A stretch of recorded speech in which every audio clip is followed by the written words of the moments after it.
Hi everyone, this is Brian Hayes and welcome to a discussion on mouthpiece buzzing aids for brass players. Throughout today's discussion I'm going to be demonstrating all of the devices using my B-flat trumpet mouthpiece, but be aware if you don't play the trumpet and you play any of the common brass instruments, the cornet, the flugelhorn, trombone, euphonium, tuba, whatever, the manufacturers of these various devices generally have models available that will suit your specific instrument. Just before we get started, I want to lay out on the table that please keep an open mind about mouthpiece buzzing. The world is pretty much divided dead set down the centre of great players who either are anti-buzzing and don't believe in it at all, that is, they don't buzz their lips or buzz the mouthpiece as part of their practice routines, and players like Doc Severinsen, who at 89 years of age will openly state on YouTube trumpet clinics that he spends between 1 to 2 hours every day just buzzing his mouthpiece so that he gets the freedom in the centre of his lips balanced with the tension of his overall embouchure. Alan Vizzuti, another fantastic player, states that he is anti-buzzing, and I don't think anyone who's fair could say that Alan Vizzuti or Doc Severinsen are anything but legends of the trumpet. Both have different ideas about what helps them in their practice, and that's fine. And from my observation, the greatest players on brass across the instrument, regardless of whatever their practice philosophy is, they all play with a relaxed, big, open, flexible sound. So if you're new to mouthpiece buzzing, please have an open mind with it, and hopefully you'll enjoy learning about some of the practice aids that might help you explore that aspect of your practice routine for your brass instrument. The first device I'd like to introduce you to is probably my favourite. This is the Warburton Buzzard, made by Warburton in the USA. It's a hard plastic piece. It looks like a chess piece. It's like a little chess piece that you'd use if you're playing a game of chess. The trumpet mouthpiece is inserted in this end, and as you can see, the buzzard extends the overall length of the mouthpiece by a couple of inches. It is really well designed here as far as ergonomically being comfortable for your fingers on your hand to hold the mouthpiece. It's a very relaxed grip of the mouthpiece. And like the great Arnold Jacobs, the famous tuba player for the Chicago Symphony, but an even more famous brass teacher, Jacobs really stated that he was against playing drills, practice drills on the mouthpiece. He encouraged his students just to play melodies, just to free up their mind and treat the mouthpiece like a musical instrument and play songs on the mouthpiece.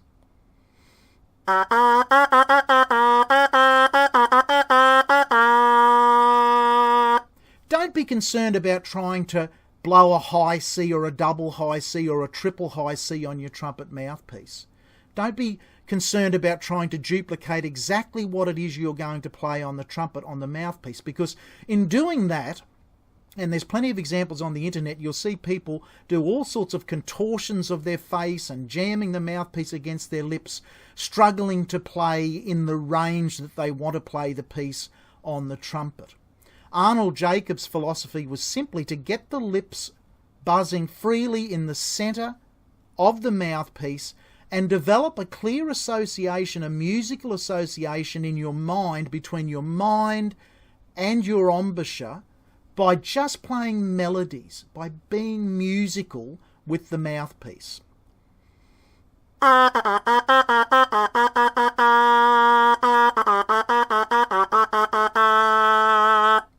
And if you practice your mouthpiece buzzing like that, you'll free up all the tension and the preconceived goals of trying to do a 2-octave B-flat arpeggio and all of these type of things. That's my recommendation, and also many of the great players like Marvin Stamm, absolutely fantastic trumpet and flugelhorn player, also has the same sort of theory. Keep it musical. Just play what you hear in your head and try and get that freedom to happen with just the mouthpiece. For me, the Buzzard really opens up the mouthpiece and the relaxed nature of how you can play the mouthpiece. So check it out, the Warburton Buzzard. The next device I want to look at is the Buzzmaster by David O'Neill. Now, like the Buzzard, this is a ergonomically friendly handheld device. It's a really different concept. This is made out of metal, not hard plastic. And you can see it has a finger ring below it. So the idea of this is that you put your thumb through the finger ring and your fingers on top. Again, the trumpet mouthpiece fits into this end. And you can see the Buzzmaster extends the trumpet mouthpiece not quite as far as the Buzzard. And being metal, it has a different tone. And I'll just play a similar sort of melody on the Buzzmaster for you.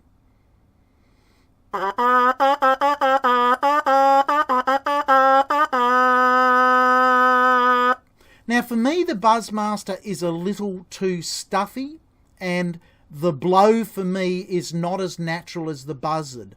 But everyone's different.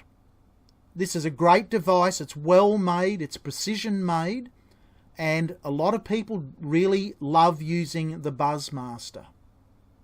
Check it out. The Buzzmaster by David O'Neill. This little device is called the Buzzkill. It's made by Kemp in the United States. It's an innovative buzzing aid, and its primary objective is to silence the sound of the buzz. If you've ever been in a situation where you're in a hotel room and you want to practice your trumpet late at night or early in the morning, or for that matter at any time through the day or night in a hotel room, you'll know that unless you've got a really good quality silencer mute, it really isn't on. It's just too loud. The trumpet's just too loud to practice in a hotel room.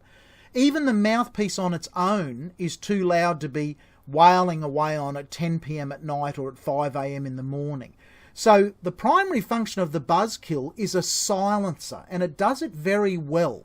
And I'll just demonstrate that for you. If I just play something on the open mouthpiece.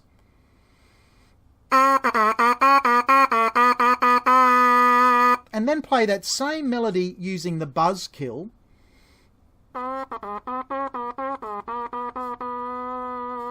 You'll hear that the volume is cut down by more than 50%.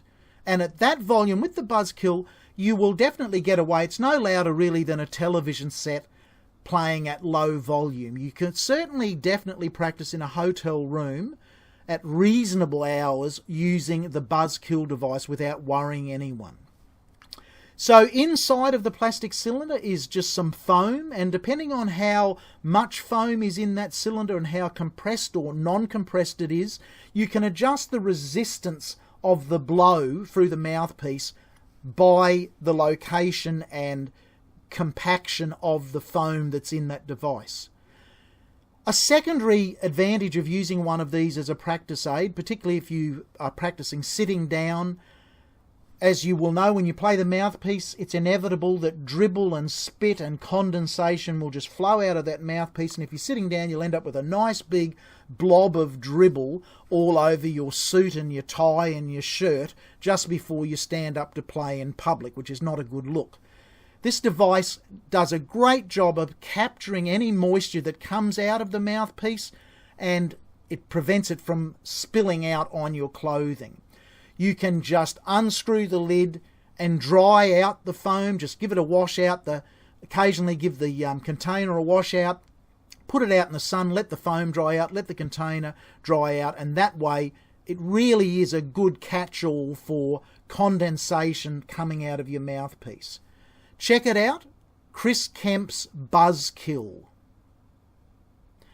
This next device is the SandoValves product, designed in conjunction with the legendary multi-Grammy Award-winning trumpeter Arturo Sandoval. It's a fantastic device. It has multiple benefits. You can see it's got the traditional trumpet valve bank here, the 3 valves. And the springs on these valves are quite hard, much harder than on the normal trumpet, and that's great because it's a strength builder for your fingers and your valve technique. You've really got to press those valves down very definitely and strongly. So you've got to fight that spring quite hard. When you go back to the normal trumpet valves, the valves just seem incredibly free because you've built up some additional strength and coordination here by fighting the resistance of these heavier springs. Now you'll also notice there's quite a percussive effect when you actually do get the valve fully depressed. So at the bottom of the valve stroke, there's a clear percussive noise, and that's another really good signal to your brain that as you are pressing those valves down, to press them down fully and in rhythm. So fantastic workout for your right hand valve technique, and also really comfortable to hold as an overall device. You know, it's the same trumpet grip for the valve. The valve spacing and casing is about the normal size of trumpet valves. Everything feels like you're playing your trumpet. At this end you've got your mouthpiece receptor, and you'll notice here, quite a distance down from the mouthpiece, there's an opening, and this has a rubber swivel device here where you can open and close that vent hole on the lead pipe here to adjust how much resistance you want when you blow through the device. So the pipe is closed here. The valves serve no purpose other than a mechanical purpose, so the valves don't change the pitch. In the same way, if you play a trumpet with the tuning slide removed, the valves play no role in the pitch that you're playing. So you can practice it without the valves.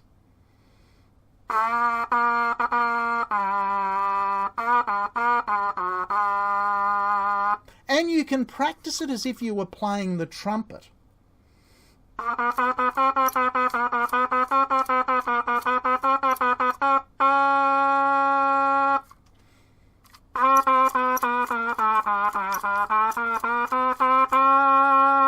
So you can coordinate your tonguing and your slurring with the normal valve positions required to play those notes. Really useful, fantastic practice aid. Unfortunately, at the time that I'm recording this video, I believe this product may currently be discontinued.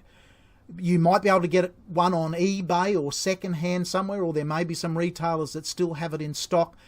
I'd encourage you to try and get one, and hopefully in the future this product will resurface, because it really deserves to be in the hands of every trumpet player or brass player to try and improve their right hand technique and their overall coordination between the sound in your head, the articulation as you play through the mouthpiece, and the coordination with your valves.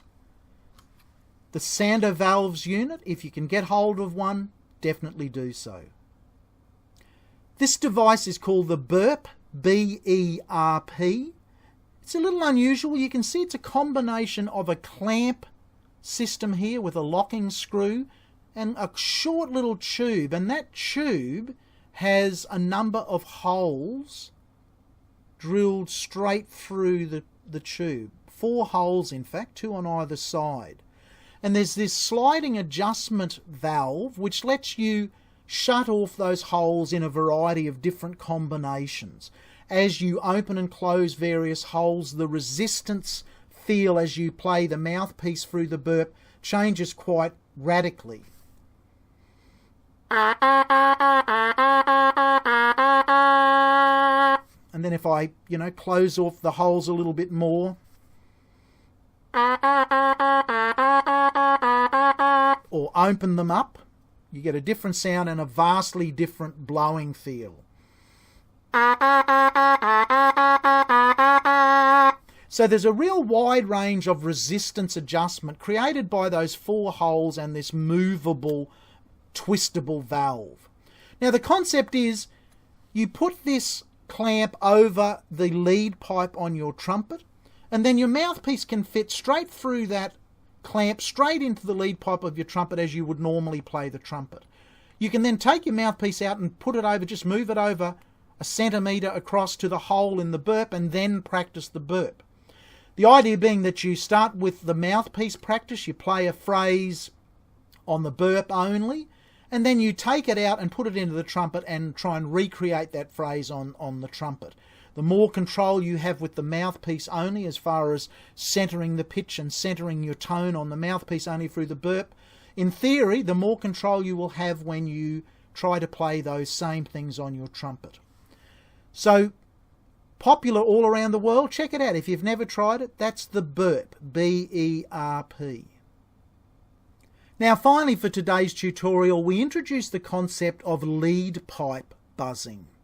The great Bill Adam, one of the most famous trumpet teachers from the United States of all time, is widely regarded as being the person who really introduced the concept of playing the lead pipe rather than the mouthpiece as a practice aid to develop good trumpet tone and technique. When we play the lead pipe, our lips are very free. There's no indication of tension in the middle of our lips. It's a very loose feeling in our mouth.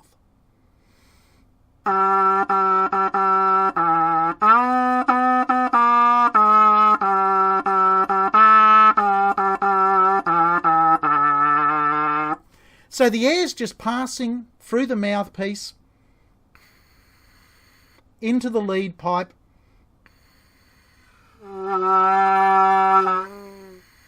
And you'll notice that it's not a matter of creating a buzz first with your lips and then trying to recreate that, because you get quite a smaller sound through the lead pipe. It's really a matter of just letting your lips find their own space, their own way to vibrate as the air passes through, created by the extra length of the lead pipe.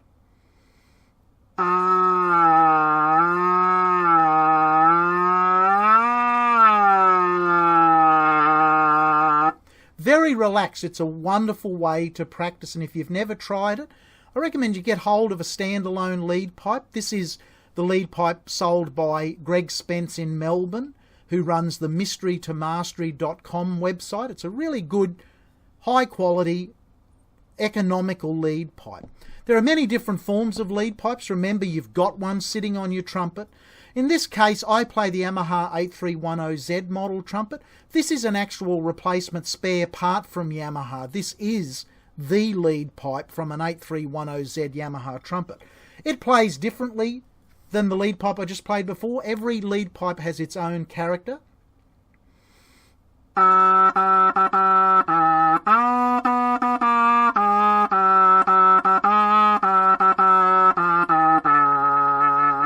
And the length of the lead pipe and any sort of flare in it at the end of it can have a big effect. This is the lead pipe out of a flugelhorn, Yamaha flugelhorn. Much smaller in length, and therefore it'll have a different characteristic.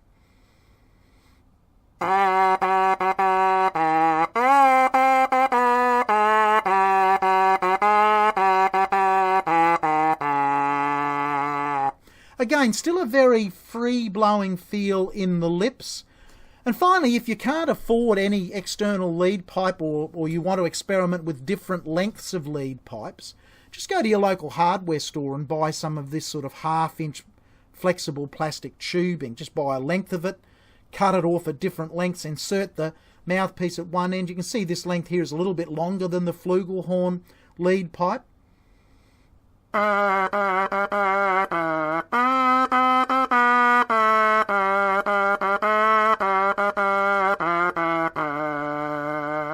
It's not hard or expensive to investigate different length of tubing attached to the mouthpiece to try and create the most natural, easy, effortless blow as the air passes through your lips. I hope you've gained something from this tutorial and perhaps been introduced to some practice aids that you may not have been aware of. I strongly encourage you to contact the manufacturers and suppliers of the various items I demonstrated today, and support people in the industry who continue to work on making our jobs as brass players more efficient, more natural, and easier to get the music that's in our hearts and minds out through our various brass instruments. As always, keep in touch via my website. That's www.brianhayes.biz. Drop me an email if you have any questions about fundamental aspects of playing brass instruments, and make sure you subscribe to my YouTube channel.